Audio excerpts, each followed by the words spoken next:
Parlons à présent du feuilleton de la sortie du Royaume-Uni de l'Union européenne. L'Espagne réclame un engagement écrit de Londres sur Gibraltar.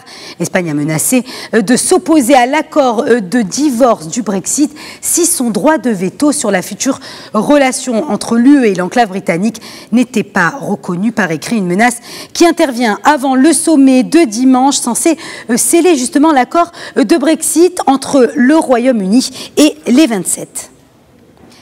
Et avec nous, justement, pour en parler en direct depuis Madrid, notre correspondant Pierre Quérol. Bonsoir, Pierre.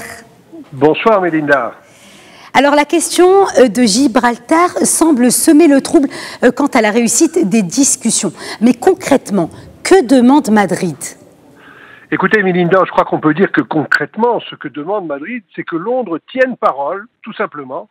Les Espagnols exigent un engagement écrit des Britanniques, au terme duquel ces derniers reconnaissent à l'Espagne un droit de veto sur les négociations à venir concernant Gibraltar. Car ce que craignent les Espagnols, c'est d'être tenus à l'écart de l'avenir de Gibraltar. Les promesses de Londres ne leur suffisent pas. En juin dernier, Madrid, déjà méfiante, avait obtenu des 27 pays membres européens la parole qu'aucun accord ne serait pris sur Gibraltar sans que l'Espagne y soit associée. Or, et c'est de là que vient la brouille aujourd'hui, l'accord conclu la semaine passée entre Bruxelles et Londres et qui doit être signé dimanche, cet accord ne fait pas même mention de Gibraltar.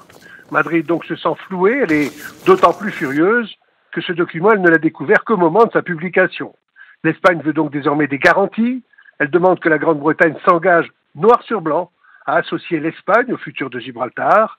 Ce texte, insistant à Madrid, doit être publié par les Britanniques avant dimanche, avant la date du sommet donc. Et si jamais la Grande-Bretagne refusait de publier cet engagement, le chef du gouvernement espagnol a dit que l'Espagne mettrait son veto au texte. Il a même laissé entendre...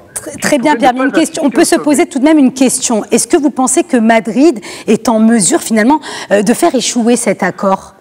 Non, pas du tout, pas pour le moment. Le veto espagnol, s'il est décidé, ne changera rien pour le moment.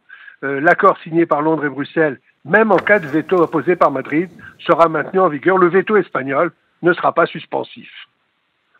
Merci Pierre Quérol pour cet éclairage. Je rappelle que vous étiez en direct avec nous depuis Madrid.